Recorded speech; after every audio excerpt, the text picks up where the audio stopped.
first time hosting. Yeah. It's all There we good. go. Recording started. Perfect. Yay. Perfect. Okay. So we all know game plan. Yes. Okay. So I'm going to get ready to start. Yep. Hi. Hi. Welcome Hey. everyone to a special edition of Opinionated Lushes. This is our new Books and Booze series where we are inviting, actually, you know what? Wait. Dawn, one of our hosts, is famous on TikTok. I don't know if you knew this. Famous. For her smut books. Wait, Dawn, what's your TikTok handle? I don't want to get it wrong. Smutty book hooker. A book hooker. So if you want to be one of the 11,000 people that follow her on TikTok, feel free. But we had this idea to invite indie book authors on our show. And just hear from them, hear some of their readings, their writings, and everything like that. So we started Books and Booze. So welcome to our very first Books and Booze episode. I'm gonna pass it off to Dawn so she can introduce our very first indie author on this show. Hey guys. So this is Books and Booze, episode 1, and we have today author Jordan Monroe and her book Ill-Fated Mates. Take it off, Jordan. Tell us about yourself. Yeah, just Yeah. tell us about Talk about yourself, about your book. Yeah. Sure. So I'm Jordan Monroe. I have been writing erotic short stories and now slowly erotic romance since 2016. Oh.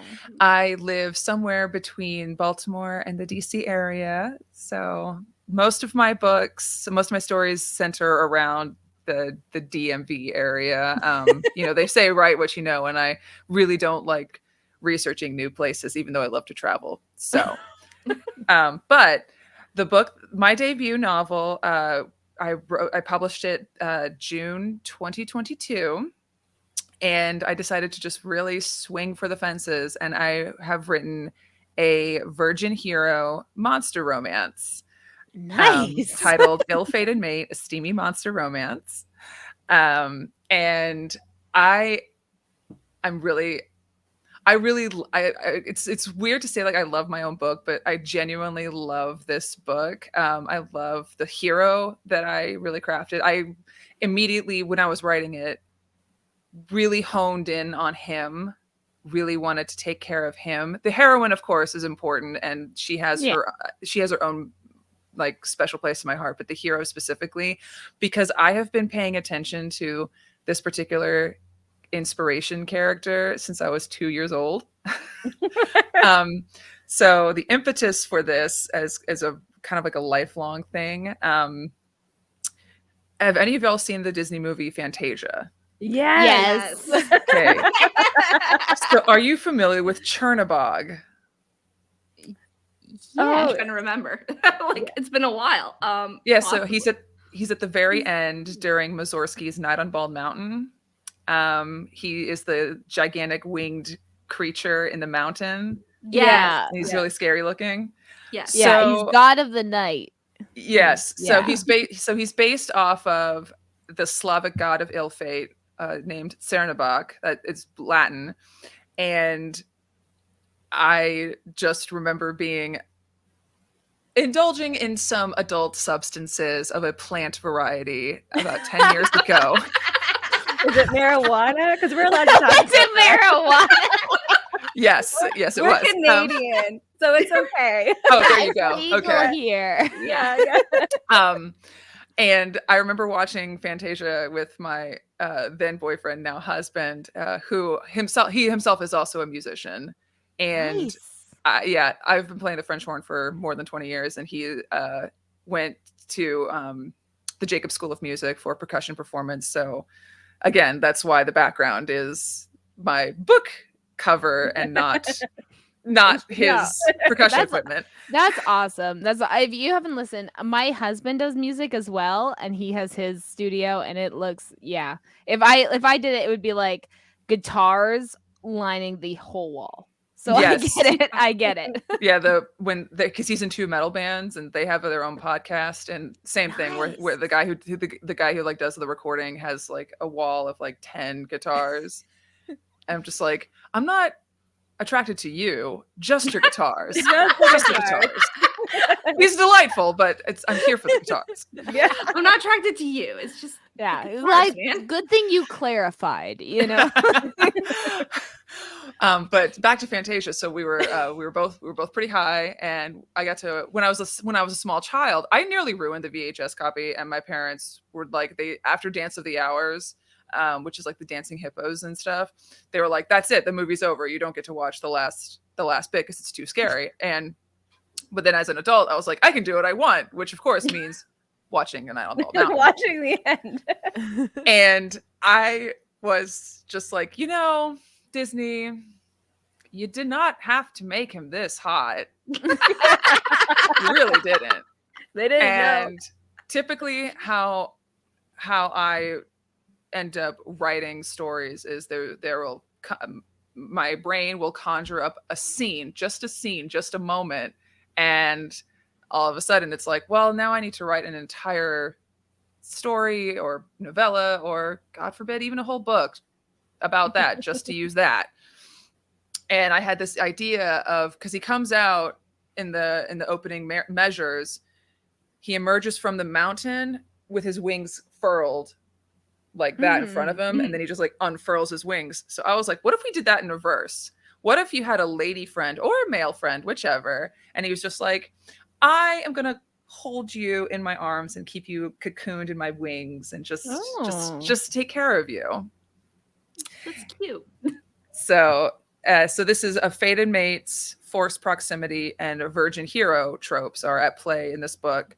And I chose virgin hero. He's also quite the cinnamon roll, because he's a big scary monster. He's a god of ill fate, and it's like, well, how do you make the god of ill fate into a hero? How do you make him a romance hero? And I decided that I would have him be cursed by a fellow deity to remain in his cavern, because he has these huge wings. It's like he has freedom of movement. But what's the worst thing you can do to somebody who has freedom of movement? Keep them locked in a cage. True. Particularly of one of their own making. And the curse can only be broken when his soul's mate comes to him. And so he waits for about 2,500 years, and he's completely hopeless. He's like, at the moment he loses all hope, he sees this aura, and it's her. And so he carves her name into the mountain, because also, spoiler alert, this is completely we're now in like my mythology. We're not in Slavic mythology. He is the son of volcanoes, so he wields stone and fire. And so he carves her name in Cyrillic onto the mountainside. And it just so happens that she happens to be she's a folklorist, and she happens to be involved in this little society that's basically if any of y'all have seen Supernatural, like the archive All folks, of them. right? I'm the only one that hasn't. I have not watched that show. I don't know why. It's too hyped for me, but those two have. So So, but like, like the archive that they have, the library. It's just super. This Uncanny Society is basically like just that part, just the library part. They don't do any of the hunting. We're not here to kill the monsters. We're here to love the monsters. And so her friends are like, you need to check out these satellite images. Your name is on the mountain. It's on this mountain in Saxony, and I'm so confused. And so she's like, fine, I'll get on. I've got nothing else to do. I'll get on a plane and go check it out. And there's this 8-foot tall, obsidian skinned, yellow eyed, sharp toothed, winged god comes out of this cave, and he's like, hey, so do you want to like stay in my house for a week? I don't know you, but like, okay, no, but like as a woman, if like that happened to me, like, yeah, like I would just be like, hey, I have like average dudes say that exact same line. Like, like if you're like a special monster thing coming out of a kid, sure, I'm gonna give you that line. You get to that line works. You get the pass. No, versus some average guy at the bar being like, hey, Yeah. do you want to like come home? I was like, no. Go away. But no, a gigantic god, certainly. And Exactly. I could tell as I was editing this, we bought our house in July of 2020, and then when you become a homeowner, it's Yeah. like, oh, now I have to go to Lowe's and I have to change the air filters and I have to do all this work. Yeah. And so the subtext of the book, at least as far as Zerna is concerned, is that's the hero's name is Zerna and the heroine is Diana. Okay. Diana Antonov. And because Zerna wields fire and stone, he can do his own like homeowner projects. He builds He's the ultimate like spouse, you know. he has a special room that I will reveal in the excerpt. And he builds preparing for her arrival, he prepares this glorious master suite with like a bed that he's gathered like all the sacrifices he's gotten over the thousands of years, and so like a lot of sumptuous furs and silks and cushions and things. So he makes the bed because it's like, well, I can't make a stone comfortable, but I can like put a lot of cushions on it, and like there's your bed, like a glorious four poster gem encrusted bed. And then like a huge fireplace because I'm cold all the time. So I was like, they've got to have fireplaces everywhere. Yeah. And then in the scene before the scene I'm going to read, he has a spring in his cave. And because again, he wields fire and stone, he searches for a stream of magma from the Earth's mantle and pulls it up until it like he makes like a big like circuit around the perimeter of the cave of the spring. So he makes his own hot tub. Ooh. That's smart. He's the ultimate man because I know. like Yes. my husband has trouble like putting stuff on the walls. Like you know? So I'm just saying, like that's so good, like to be able to just like make furniture. Sometimes we have trouble even putting together IKEA stuff. So like I'm already feeling it. Yeah. He's in love. You're already like, ooh. Now all you have to do is call her good girl and she's done. No, that's the other book I wrote this year. The good girl is in the holiday book. This one, he's very much a cinnamon roll. Yes.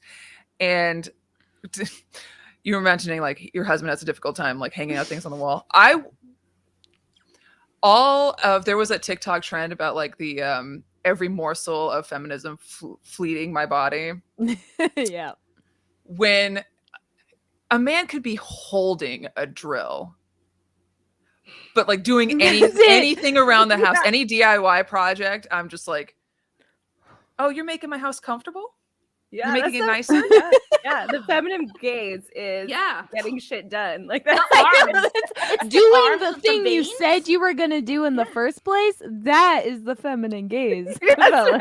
right. Yeah.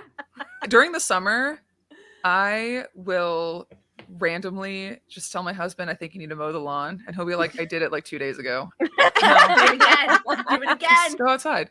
Yeah. Just go outside. Go Just go outside. Get that You know? wife beater on. Go. Get when he gets the ladder out. Oh. Okay, Sonia, do you want to tell us what our word is before we do the reading? Yeah, so there's a few. So I just did 5.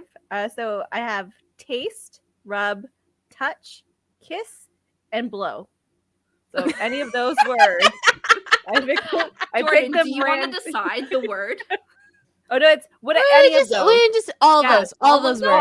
All of them. Yeah. So remember, taste. Hold on, rub, let me top up I'm my not drinking wine hard glass. liquor tonight, so it's okay. Yeah. It's beer. So yeah, I didn't okay. know how many words were in the chapter. I was just like, okay. Or if we I'm say just them about covering all it, the we're like, bases. hey, Yeah. wouldn't that Yeah. be interesting? Okay, repeat Yeah. them again because there was Okay. like 5 I have to remember. There is. Yeah. There's So no blow. taste. You can call Yeah, out just- other people. Yeah, and call it Yeah. other people. Yeah. So taste, rub, touch, kiss, And and blow. blow. Yeah. I was like, I have it written Taste, down. rub, And I, touch, kiss, and blow. blow. See, Yeah. I'm so good. yeah. Okay. I got this. I We got always this. forget. We always miss the words. That's part Yeah, of the yeah. joke. We're It's just more the gonna be listeners. drinking anyway. We're Yeah, I wanted to make sure all my bases were covered, so it's 5. You just heard the word smut and you were just like, I okay, did. touch, rub, kiss, something, and blow. I missed one. Touch. There's touch. I said touch, rub, Taste. taste. I missed taste. Yeah. Yeah. You know what? She missed saying lick. I'm surprised she didn't put lick there. Next, Maybe that's next for one. the future guest. Yeah. Yeah. Okay, so this will be a reading from Jordan's Ill Fates. Wait, sorry, what's the Ill-fated Ill mate. fate mate. Yeah, there you go. So to set the scene, they are in the hot spring, and our heroine Diana, she cannot swim, and so he is holding her in his arms, kind of like a baby, I guess, while she uses her travel shower gel and shampoo to get herself clean. She's had a very hard a couple days of traveling, and he has admitted to her that he has never lain with anyone, neither mortal nor immortal. He hadn't wanted to until he beheld her.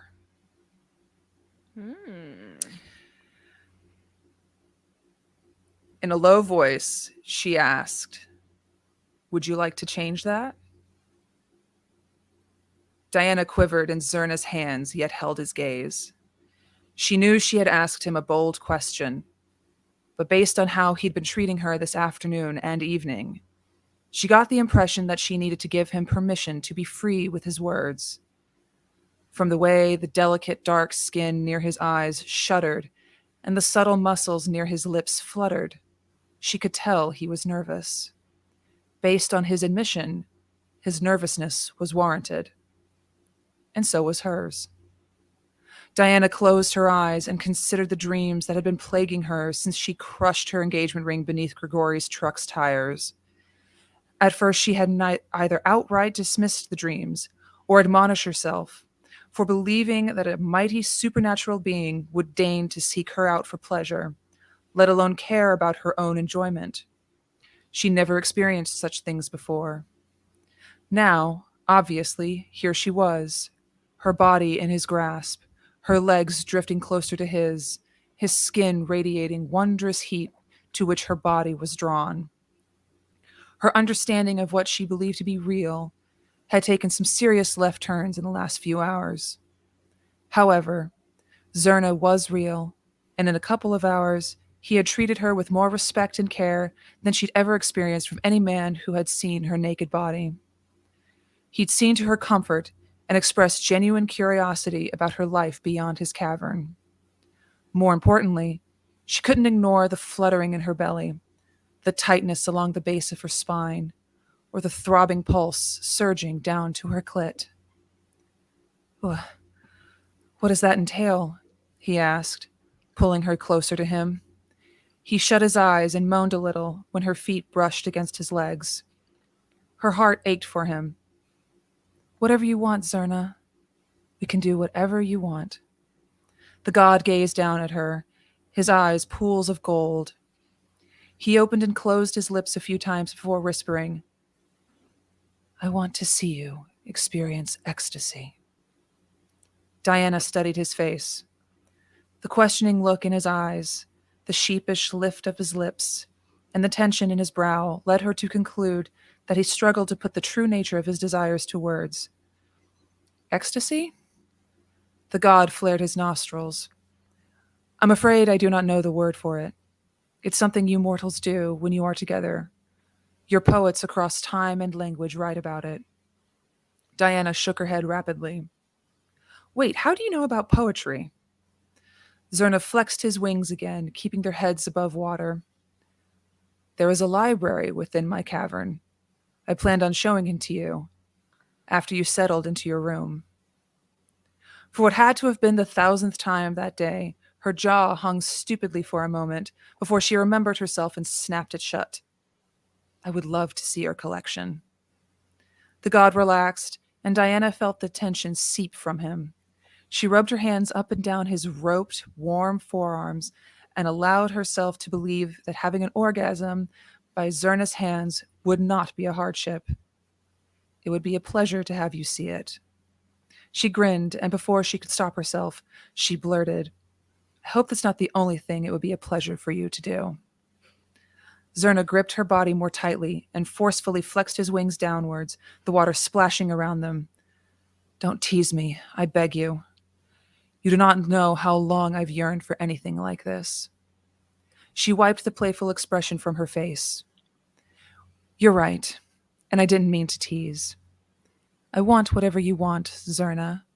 She gulped, then asked quietly, Did you mean to say you want to see me come? Is that what you call it? Diana nodded and tentatively lifted her arms, gesturing to the thick, shining black horns that curved back away from his skull. Yes, she replied. I can show you how I like to do that, if that's what you want. Can I touch your horns? She noticed the lump in Zerna's throat waver before he lowered his head. Grasping his horns, she stroked the rough surface, noticing the scratches and scars. Slowly, she dragged her hands down his face and pressed her thumbs against his sharp cheekbones. Staring at his full lips, she tentatively asked, Can I kiss you? Please. I've seen countless mortals do it and have long desired to experience it, he said, his voice hoarse. It was a minor victory, one she hoped would be the first on an extensive list. Diana urged his face toward hers and placed a feather-like kiss against his surprisingly soft lips. Zerna growled and held her waist while Diana explored his mouth. He proved to be a quick study, responding in kind to her slight movements. She tilted her head at an angle and licked his lower lip. When he opened his mouth, she took the opportunity to push her tongue into him. His grip around her waist tightened. Diana pressed the tip of her tongue against one of his sharp teeth before finding his tongue and toying with it. He tasted of earth and smoke, shadow and flame, something ancient, primal, elemental, and mysterious, something that demanded her attention, something she craved to know. She lowered her hands to his neck and tugged herself closer. Zerna groaned and pressed his forearm to her back, his hand grasping her neck and holding her firmly against him. They rocked steadily in the water as he continued to keep them afloat with each flex of his wings. She pulled herself away from his face and stared back into his golden eyes, burnishing with wonder. In her peripheral vision, she watched steam rise gently from the water's surface and seared this image into her memory.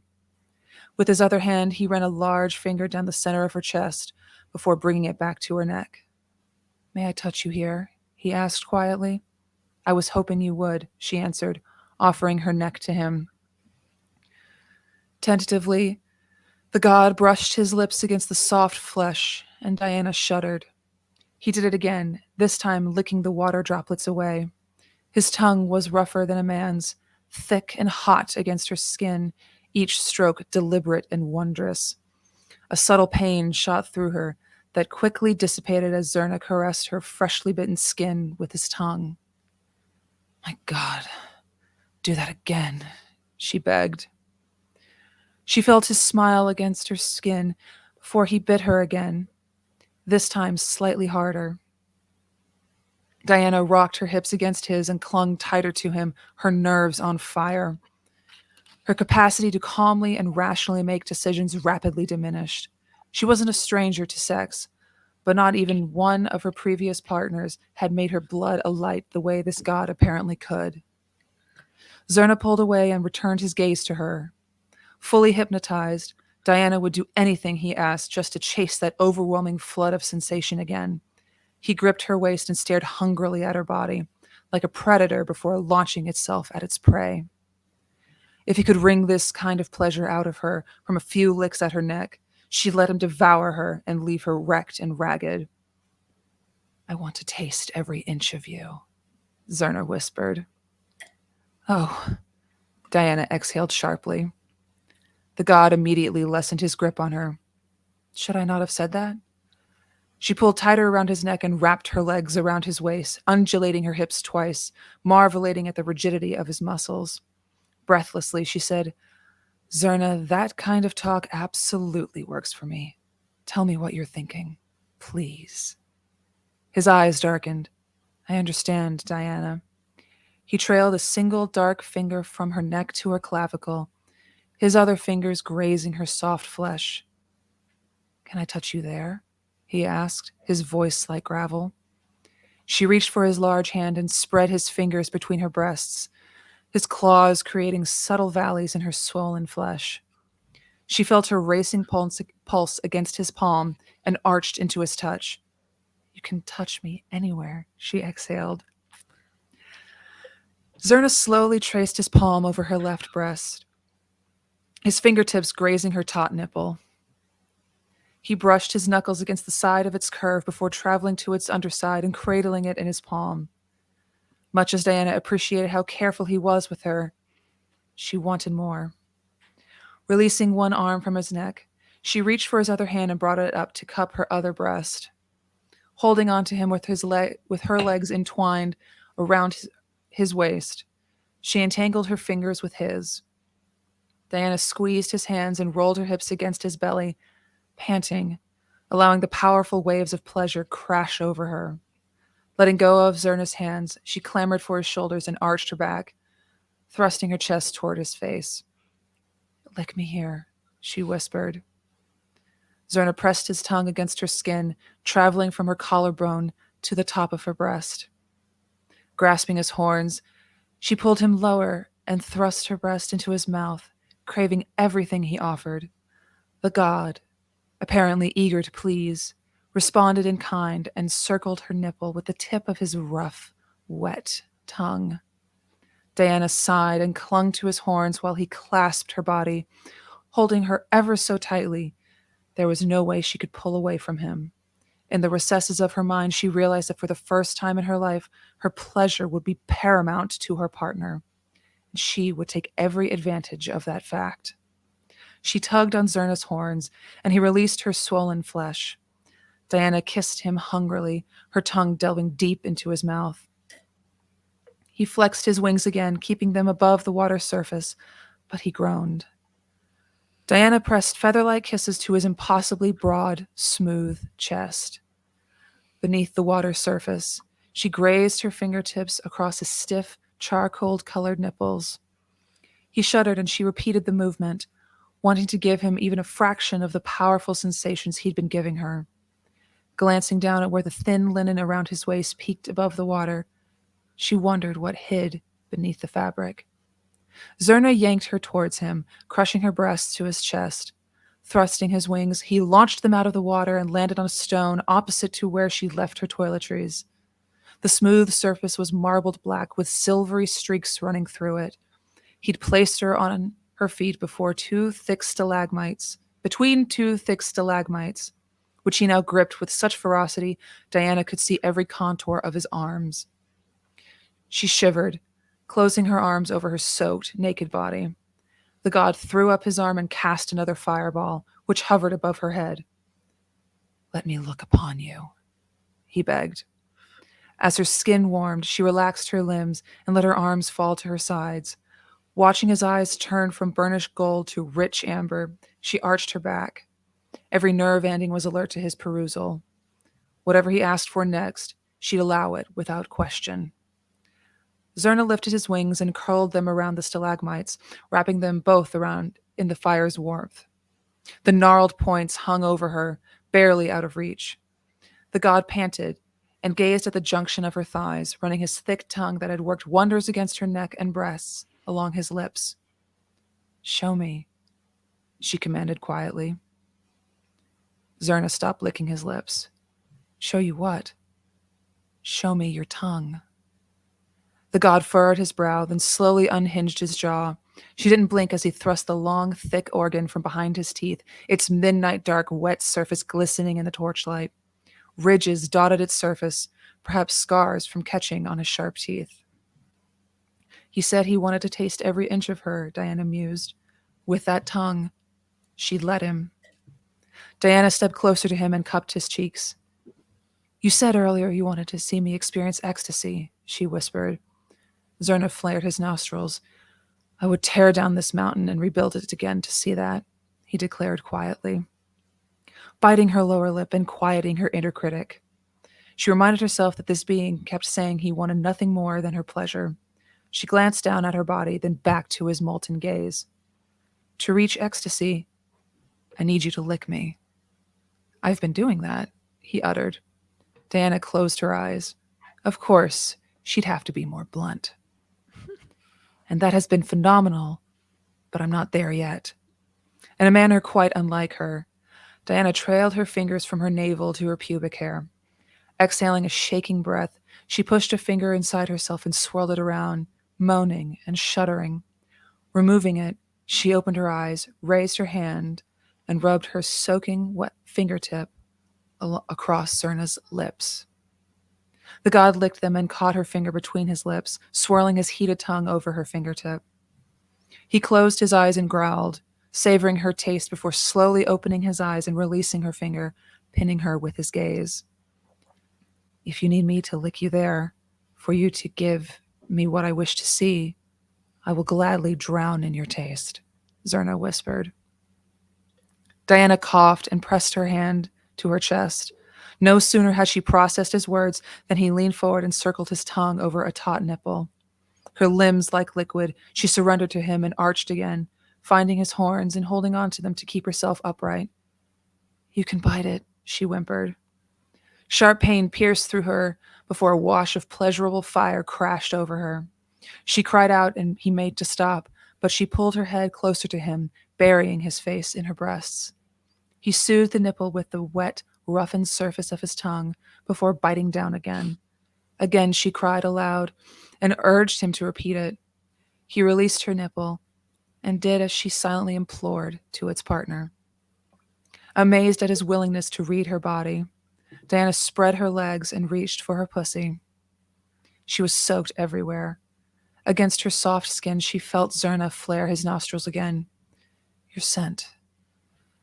It's bewitching, he said, licking her nipple one last time before trailing his tongue down her belly. He pressed his face into her curls and took a deep breath before looking up at her with those molten eyes. You are more perfect than your aura could show, but it didn't show me all of you. He lowered the points of his wings closer to her.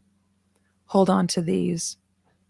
Diana reached up and clasped the rigid bones that curved slightly, allowing her wrist to rest within them. Releasing a stalagmite, he held his hand over the stone, which shook a little before an arch grew out of it, similar to a sandal. He reached for her ankle, and she let him slip her foot into the newly formed arch. Zerna did the same for the other foot, before forming a stone platform that molded to the shape of her feet. Satisfied, he made a fist, and columns formed beneath the arches. They inched upward and out, spreading her legs and leaving her completely exposed to him. Desperate for release, she tilted her hips forward. Comfortable? He asked. She glanced around at the leathery skin of his wings, then to the cavern walls and the newly formed stalagmites on which she now stood, before returning her eyes to his. Can't say I've ever had my pussy eaten like this before. With great care, Zerna brought his hand to her open inner lips and pressed a warm fingertip to her petal-soft flesh. Is that what you call this? Diana gasped as he explored her. He removed his hand, and she groaned. Keep touching me, please, she begged. Call it my pussy, my vagina, my cunt. I don't care. Just please don't stop. The god returned his fingers to her, taking extra care to not pierce her with his claws. He pressed his fingertip at her opening and inched the pad of his finger into her. She whimpered and he pulled away, licking the droplet of dew. Diana watched as his face became more ferocious, and she wondered if she should be afraid. The heaviness of her limbs and the languid flow of her blood overwhelmed her. Fear and apprehension could come after she did. Zerna angled his face to her open legs, hovering his jaw over her pussy, glistening with her arousal. He gazed up at her, piercing her with his golden eyes. "Promise me, Diana." "Promise you what?" she whined. "Promise me you'll show me your ecstasy." "Yes, Zerna, whatever you want. And she shuddered. The god covered her with his mouth and plunged his tongue inside her. He probed and plundered, savoring everything she offered him. Diana groaned and writhed, rolling her hips along his face. Without asking, Zerna curled his tongue at the top of her pussy, lapping at it with ferocity. He swirled and licked, exploring all the ways he could enjoy her. Sparks shattered through her body. Through heavy-lidded eyes, she watched Zerna devour her, his eyes white-hot slits of light, the arm holding him still shaking with need. She felt the heat of his palm against her inner thigh, and she pressed into it. Reading her body, he returned his thumb to her pussy and circled its dripping entrance while maintaining the delicious assault on her clit. He fluttered his tongue against her clit, sending shockwaves up and down Diana's spine. She rolled her head back, closed her eyes, and whimpered, pleading with him not to stop. The familiar crescendo of sensation started from her toes and grew, blossoming into an array of pleasures centered in her belly. As it rose to its fever pitch, she looked down at Zerna, whose wide-eyed gaze made it clear to her he was unrepentant in his determination to see her reach climax. With one last fluttering of his tongue, Diana surrendered to him and let her orgasm shatter her. Still clinging to the bones in his wings, she ground her hips into his broad face, pouring every ounce of strength remaining in her blood into drawing out her ecstasy, as he'd called it. Her limbs grew heavy again, her knees and elbows growing weak. Panting, she slowed her movements and crumpled, her hands slipping from the hooked bones. Apparently noticing her weariness, Zerna tore himself away from her pussy and reached for her, wrapping his arms around her back and pressing her to him. Her eyes closed, Diana snuggled into his chest and cupped her hand over his heart. Breathing heavily, she whispered, "My God, bed. I need bed." Sleep clawed for her, her mind a cloud of sensation. She knew she needed to communicate her need for rest to Zerna. However, the force of her orgasm roiled her, turning her into a puddle of assorted limbs. Much to her surprise, she sensed a cool breeze. Opening her eyes, she noticed rocky surfaces blurring together. They were flying, she concluded, wondering if she should be more impressed by this. She found herself too exhausted to work up the amazement it deserved. Zerna landed and sauntered to the stone four-poster bed with the gemstones in the headboard. After gently placing her on the soft mattress, he turned and shot a large fireball into the fireplace, instantly heating the chamber. He made to leave, and Diana reached out for his large wrist. With her last moments of consciousness, she whispered, "Stay here with me." So good. That was good. You know what? Okay, yeah, I know. Yeah, with a lot of the drink words were in there. That's They perfect. were. We were just drinking through the I had whole to pour time. again in the like, middle, and I was like, "Oh shit!" my favorite part is the level of consent involved. To be fair, Yes. like a monster doesn't know that. A monster doesn't know human rules, and he's all like, "Is this okay?" And I'm like, man, if only like human people Men. also Yeah. had that like same level of like caring, like that's nice. That's what turns people on sometimes. And he is, cared like, about her pleasure, not his. but that's hers. exactly He it. didn't give a Yeah, shit of about course. him. Like, Well, so he had never experienced it. And so he was like, it's sort of like, I'm curious, what is this about? And the thing that I've noticed about monster romance is that the monsters tend to be rather large and imposing. And so to soften them, what I've noticed across several of the books that I've read is that they will be really, really concerned for just safety in general and concerned about their body and having awareness of their body and where it is at all times. Mm-hmm. See, that would be just like a good trait for like just in general for men to have. It's like your It body would is be. imposing to me. Yeah. Like act safe. Like Mhm. please. Please. Like that's a good reason. See, there It's you why go. I You can have like. sex like that, men, if you act safe. You might have sex like that. Yeah. Like that's why I like Monster Smut. I'm like all the consent and all the like worshiping on like to her. I'm like, fuck yeah. That's what I need. Yeah, Like that's good. That's good. I Yeah. mean, I mean that's probably why I got into Twilight. I feel like as a teenager, it's like probably. I'm Can't, like Twilight was that was a hell of a gateway drug it's for a sure. gateway Right, drug. yes, That's yeah. exactly what it is. It is. I mean, the whole like staying awake and like watching the heroine sleep is a choice, but you know, I mean, it's written by like Choice. a Mormon woman. Like it's entirely based in like a lot of things that aren't good. yeah. But I And mean, I knew that when I ordered Breaking Dawn because of course I did, and it was the summer it was the summer after I graduated from high school and went to college, mhm. and I it arrived at like 4 o'clock in the afternoon, and I like closed the door and I just read the whole thing, that chunky book, Mm-hmm. and I closed it when it was done at like 3 o'clock in the morning, and I was furious because of the fade to black. I was like, I'm sorry, we've waited how long for this? And It was one scene. one scene, and it's A just like one fucking scene. feathers everywhere. Like, Yeah, oh, feathers. Yeah. I like ripped the pillow to shreds. It's like, well, I wanted to see that on the page, but okay.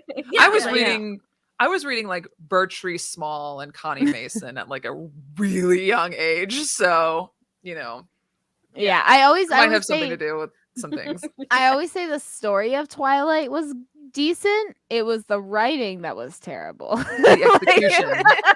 Like I want to hear more like background character stories. Like the Mhm. world is so immersive, but the focus was on the wrong characters.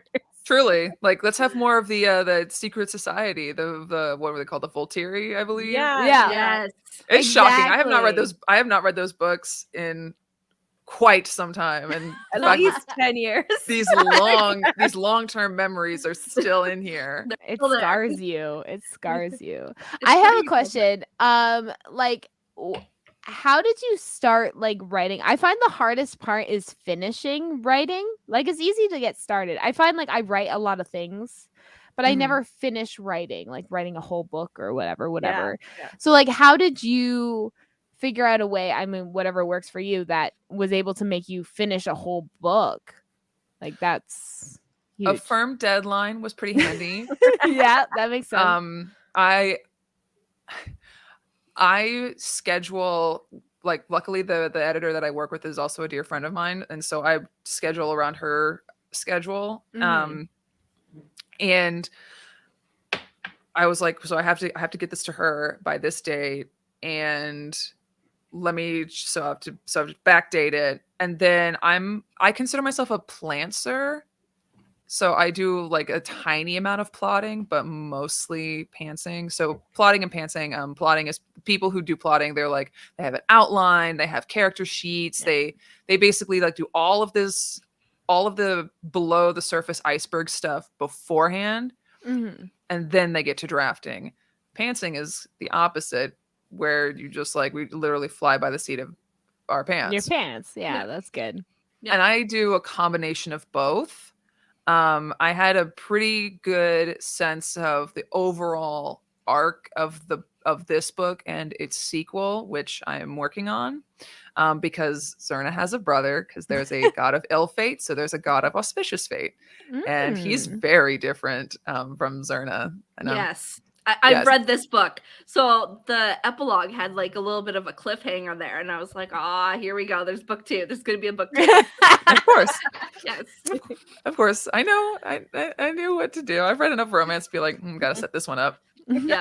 And so like I knew the general beats of what I wanted, but the ending itself, the actual like climax, was the hardest part for me.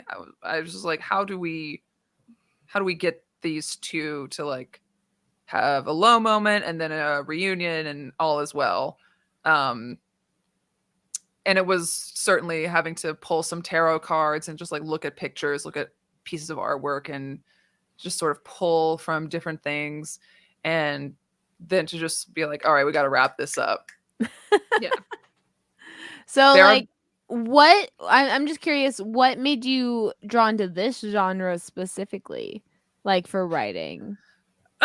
So in the summer of 2021, the writing group that I'm a part of, they decided to do a monster collection. There was a lot of like, there's inside baseball drama associated with it, about about like how that specific project got started.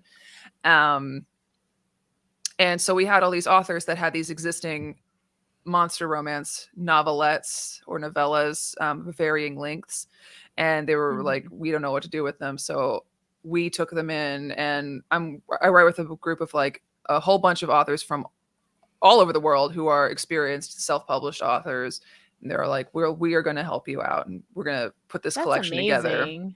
Yeah. And so, but I wasn't a part of it. I just like was in the existing writing group, and I said, oh, we're monster romance, hell yeah. Can I hop Can I on? get in on this? Like, Can I hop on this train? Because I have a monster that I want to do, and I don't think any of y'all have claimed him yet, so I'm going to do it. You claimed him. Is there I saw him first. Like there's like Shotgun. I think there was like a couple of gargoyles, like a swamp croc demon. There's like So there, Shrek. Oh my gosh, there should be smut of the gargoyles from the show Gargoyles. Oh my god. Like There they're is, grown yeah. up. There is. Are they grown up? Oh my goodness. There is. Ooh. I've read some. There is. I know There what is. I'm reading later. Like Yeah. I don't There know is. about you. I'll hook Yes. you up. we will send you some Rex. Yeah. What's her Um, name? Jillian something. She writes. Jillian Gargoyle. Graves, That's Titan. right. Yep. I Titan, read. A Daddy Dom Romance by Jillian Graves. Wow. The- What was the her hero- first one? That is the first one. Oh, that's not the one I wrote. I read something. It was the gargoyles. From her. Yeah, so she her debut, her book came out like a week after mine did. Okay. It's her debut is Titan, A Daddy Dom Romance, and it's a gargoyle Daddy Dom romance, and the Ooh. hero is based off of Goliath from Ah, Gargoyles. Goliath. Yes. Yes. It's Everything about him, I just like my little tween self. I just flutter. We can't help it. It's like that's the thing. It's like the young part of us, you know, like Yeah. our sexual Yeah. awakening was to these Mhm. cartoon characters. I don't know Yeah. why. Yeah. but like I've actually like thought a great deal about why monster romance really took off in Mhm. year 2 of COVID. So there are a couple of things. When you have something that is like so terrifying and so uncertain, and that you don't know like when it's going to end, Yeah.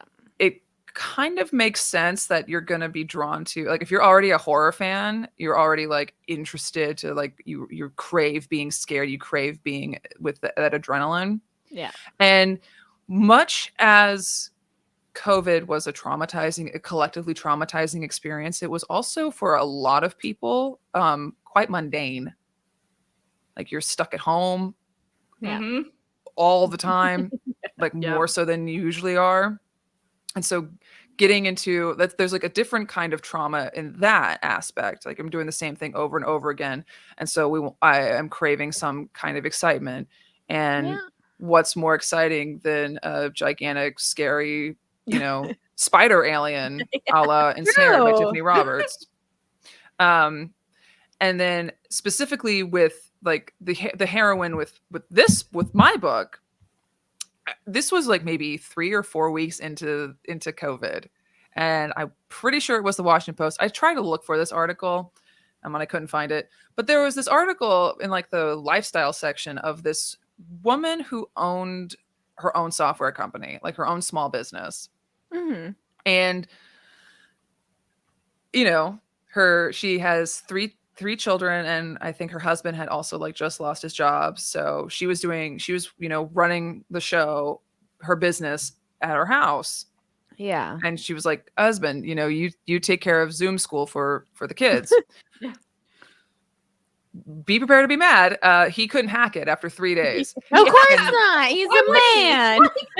We talked So about this. well, her response was not tough shit. Her response was to quit her company. No. No, I would have said No. tough shit. My hands no longer shake when I think about that, but like for a very long time, Yeah. it just enraged me. And so I was like, when I sat down to like figure out the heroine of this book, I was like, this is a heroine who takes care of quite literally everybody and everything, and girl just needs a break, but nobody's going to tell her that she needs a break. So this monster god is going to force her to take a break and just let me take care of you for like a week. Yeah. Let's just let you can sleep, you can eat your camping granola bars and hang out in my hot tub. Yeah. It's sad that that's the woman fantasy. Like, I hate to be that person, but it's like men are like orgies, threesomes, blah, blah. And women are like a break. Yeah, I just want a break. You want a nap. If I come, that's a bonus at that point. Like, that's just for fun. Like, you know, but what I want is a break. Just want to, your eye is like, it's like, yeah, you're isolated. And obviously there's more COVID subtext. So it's like they're isolated. So isolated and forced proximity. But it's not a chore. It's not scary. It's comforting. He wants to. And she wants to. He asks her constantly, just checking in, Yeah. Is it okay if I touch you here? And see, that's proof that asking is not a turnoff. Because you hear all these men that are like, if I ask, it's gonna turn them off. It's like, no. No. Actually, it lets us know that you give a shit. So actually, that's a turn on. On. But this is where my musician brain takes over. It's all about like pitch and modulation. Because if you're gonna ask it in like your can I touch you?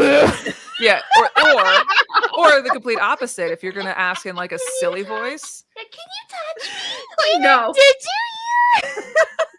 It's like no. But like if you like do like a gentleman, if you do like a slightly raspier whisper, can I touch you? 99% of the time it's gonna work. Seductive but not creepy. Do a little bit of like men like to diss on vocal fry in women for some reason, but men use vocal fry more. And when you use vocal fry, we kind of like that, you little raspy, a little bit vocal fry in there, and just talk to us. We'll listen. That's fun. Just a hint of that little desperation is like. Yeah, I'm holding myself back, but barely. Like, yeah. Like we want to know you wouldn't hurt us, but also that you really want us. See, there's like a fine. We want to see that desire, but we don't want to be overpowered by it. Like we don't want to be scared. Like we just want to know you want us. Like I feel safely like want us. I mean, that's what I feel like. That's one reason like books like this are really taking off, is because so many women are like, wait, I can just like look this up for myself. Like women don't have to rely on men for that anymore. No.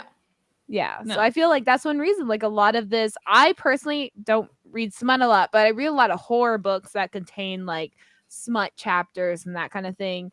And it's just the idea of but I know like romance is one of the leading like genres of book sales, and like that's what it is. It's women just want to be liked. Yeah, I just want that fantasy of that undying love, the wanting to be needed and stuff. Like that's just what we want. But and also, we want pleasure. But it's like not only wanting to be needed, but also, and this is so key, desired. Yes. Like we don't want to take care of you. Like that's the thing. It's like I find so many like men need to be mothered, and I don't always want to be a mother. Sometimes I want to be, on the receiving end of being taken care of. Like I don't mind taking care of my husband every now and then, but like if I'm sick, you better friggin' repay me.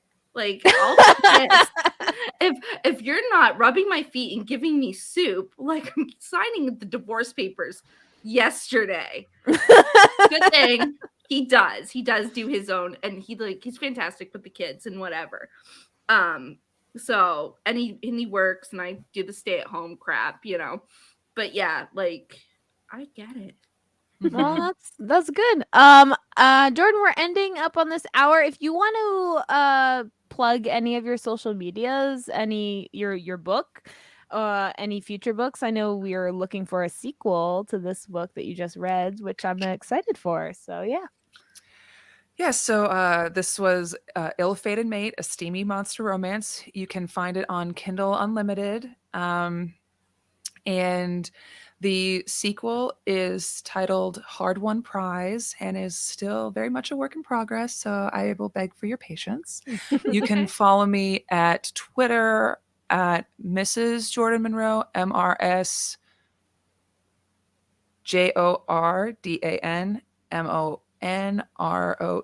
I can spell. That's You good for can- you. You can also find me on TikTok at author Jordan Monroe. Same handle Spelling. at Instagram, author Jordan Monroe. Facebook, if you want, you can find from those platforms. Go to the link tree, find the Facebook page. I will tell you right now, it is. We will real also dead. have all those links in our description when this episode is out, so you can always check that and just link from there. Sure thing. And if you like the stylings of that smutty scene, but if you're into something a little more contemporary, and if you're not quite done shaking the holiday feeling, I have a holiday menage romance that is only one bed and snowed in. It is titled All She Wants for Christmas, a Holiday Menage Romance. And that is available at Amazon, Barnes & Noble, and Kobo. And Google Play. Nice. Yay, that's awesome. Eventually I'll finish my book. Eventually. I know. I did 30 I know, I pages. just and then I started. gave up. Jessica like has been harassing me to write, so like every once in a while I get time, I start writing. So it's a work in progress. I yell at you. You're do. the author person. I just write for fun. Yeah, it's but fun you do thing. yell at me. You're all like, "Did you write?" Yeah, today?" did you write Like, today? It's I say, motivation. Yeah, she's my cheerleader. Yeah. Just write. And to all our listeners out there, if you're looking to write a book, just write for 30 minutes a day. Just what you got to lose? It's going to come out garbage. Okay. Well, no one has to see least it you then. tried. You're just writing. Yeah. Right? Then you know what not to use. Yeah, exactly. Well, thank you so much, Jordan, for being on our podcast. And it was a great chapter. Like, Very well That was done. fantastic. very well done. Let me just finish my wine now. Bottle is done. So make sure to check out all of Jordan Monroe's links in our description and check out their future books. And and we're Opinionated Lushes, so you can check out our episodes everywhere we post, wherever you get your podcasts. Somewhere. There's It was somewhere a out good there. chapter. I don't know what to tell you. I drank a lot during that. That I happens got a whole fucking sometimes. bottle of wine gone. Like I'm good. There we go. Yeah. See? We're professionals. Thank you so much, and we'll see you next time. Good Bye. night. Woohoo! Wait, you